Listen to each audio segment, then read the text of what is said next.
तो hello guys, welcome back to my channel. तो कैसे हो आप सभी लोग। तो आज हम एक्सप्लेन करने वाले हैं किंगडम ऑफ रुइंस का 9th एपिसोड। चलो तो फिर इसके एपिसोड को एक्सप्लेन करते हैं। तो एपिसोड की शुरुआत में हमें एडोनिस और दरोका दिखाए जाते हैं। वो दोनों ममता सिटी पहुंच जाते हैं।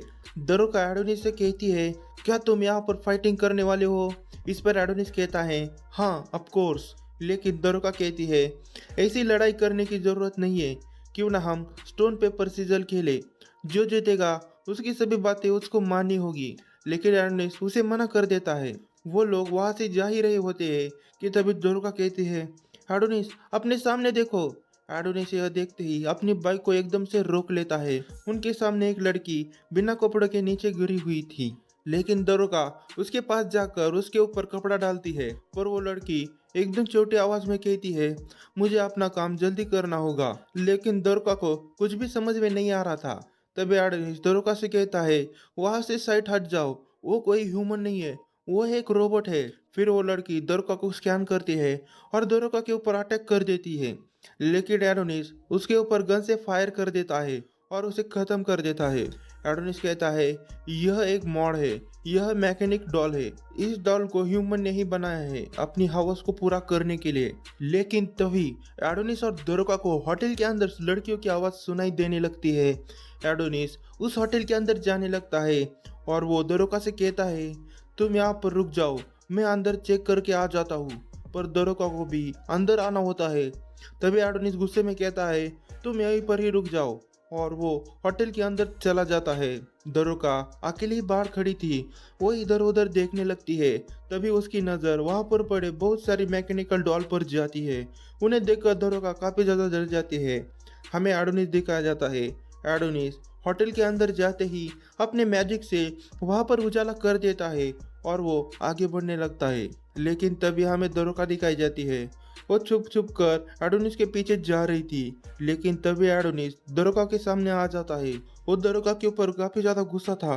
वो कहता है, मैंने तुमसे बाहर रहने के लिए कहा था ना, तुम यहाँ पर क्या कर रही हो? दरोका कहती है, मुझे माफ करना एडोनिस, लेकिन बाहर काफी ज्यादा खतरा है, इसलिए मुझे लगा मैं तुम्हारे साथ रहूंगी तो मुझे ज्यादा सेफ फील करूंगी। और मेरे पास सप्लाईज भी है और मैं तुम्हारे रास्ते में भी नहीं आने वाली हूँ।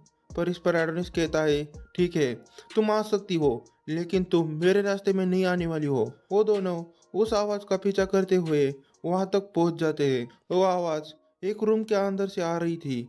जैसे ही एडोनिस उस रूम के दरवाजे को खोलता है, वो देखता है कि बेड के ऊपर काफी सारे मैकेनिकल डॉल्स थी जो मरे हुए आदमी की हवस पूरी कर रही थी। एडोनिस उनको नोटिस करता है। उन मैकेनिकल डॉल को रेडियो एम्पायर ने बनाया था। वो डॉल कहती है कि मुझे कोई प्यार करने वाला चाहिए। तभी वो डॉल उनकी तरफ देखती है और कहती है, मैं इससे परेशान हूँ। हम लोगों को क्यों बनाया?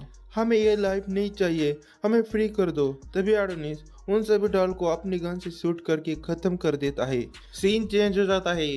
हमें दो लड़कियां दिखाई जाती है जो तेजी से दौड़ रही थी। उन लड़कियों का नाम कुनुइची क्रू 5 और कुनुइची क्रू 6 था। तभी वो दोनों नोटिस करती है कि उनके सामने रेडियो एम्पायर के सोल्जर्स खड़े थे। तभी वो सोल्जर भी उनको देख लेते हैं और उनके ऊपर गन तान देते हैं। और वो दोनों लड़कियां उन सोल्जर्स को बड़ी आसानी से मार देती है। सीन चेंज हो जाता है। हमें दरोका और एडोनिस दिखाए जाते हैं। एडोनिस कहता है, यह जगह खंडर हो चुकी है क्योंकि इंसानों की ट्रू नेचर की वजह से इस दुनिया के लोगों ने इंसानों के हवस मिटाने के लिए रोबोटिक लड़कियां बनाई।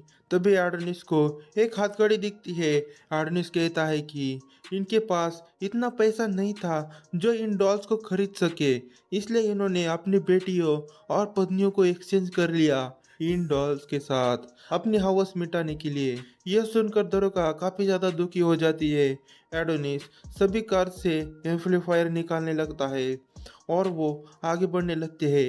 एडोनिस कहता है, इस सिटी के अंदर एक भी लड़की बची नहीं है, उन सभी को एक्सचेंज कर दिया उन सभी डॉल के साथ। फिर हमें दिखाया जाता है कि एडोनिस सभी एम्पलीफायर को उन डॉल के पास लाया होता है और कहता है, मुझे इन सभी को फ्री करना है। और वो सभी एम्पलीफायर को कनेक्ट कर देता है और दरोका के पास माइक्रोफोन दे देता है। फिर एडोनिस फाइनल पल्स मैजिक का इस्तेमाल करता है इसकी वजह से वहाँ पर जितने भी डॉल्स थी उन सभी की पल्स रुक जाती है। उन दोनों को कुनिची क्लैन की दो लड़कियां देख रही थी। वो कहती है कि यह तो रेडियो एम्पायर का मोस्ट वांटेड क्रिमिनल एडोनिस है। दूसरी कुनिची क्रू कहती है यह तो एक बच्चा जैसे दिख रहा है। दूसरी कहती है हमें इसे कम नहीं समझना चाहिए, इसने अपनी सिटी के सिविलियंस को मार दिया है और रेडियो एम्पायर भी इसे हरा नहीं पाया है, लेकिन हमें इसको हराना होगा और इसे हमारे एम्परर के पास लेकर जाना होगा। लोग उसे रेडियो एम्पायर के खिलाफ खड़ा कर देंगे। फिर वो दोनों एडोनिस को मारने के लिए आगे बढ़ जाते हैं, लेकिन तभी हमें दिखाया जाता है कि वहाँ पर शिरोसागी भी आया होता है।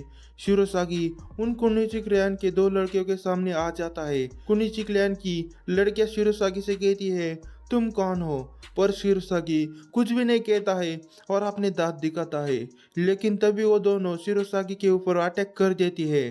और दूसरी तरफ हमें दिखाया जाता है कि दोरोका उन सभी मॉड्स की ग्रेव बनाकर उन्हें प्रे कर रही थी, लेकिन एडोनिस कहता है कि इन सभी की ग्रेव बनाकर कुछ नहीं होने वाला है। अगर तुम्हें उनके लिए कुछ करना है तो चलो, हमें उन इंसानों को खत्म करना होगा। पर दोरोका कहती है नहीं, मैं ऐसा नहीं करने वाली। और दोरोका ने वहाँ पर लूना मेलिया के विचेस के लिए भी ग्रेव बनाई होती है और उन्हें प्रे कर रही होती है, लेकिन एडोनिस कहता है तुम यह सब क्यों कर रही हो, और लूना मिलिया की जितने भी विचेस है वो सभी मेरी वजह से मारी गई है, फिर भी तुम मेरे साथ क्यों रह रही हो। दोरोका उसे बैग दिखाती है और कहती है मैं तुमसे और लड़ना नहीं चाहती। दोरोका उसे बैग दिखाकर कहती है मैं तुमसे और लड़ना नहीं चाहती और मेरा तुमसे लड़ने का कोई मन भी नहीं है।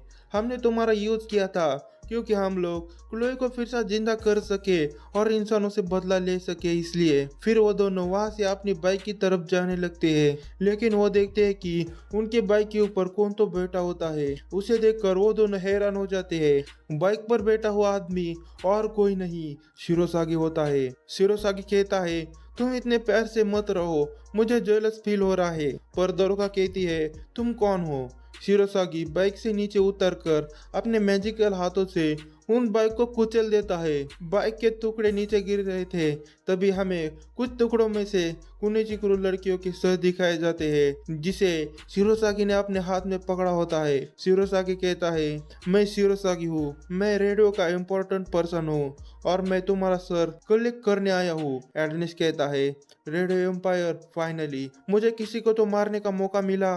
यहाँ पर एपिसोड की एक्सप्लेनेशन खत्म होती है। मिलते हैं अगले एपिसोड की एक्सप्लेनेशन में, तब तक के लिए बाय बाय।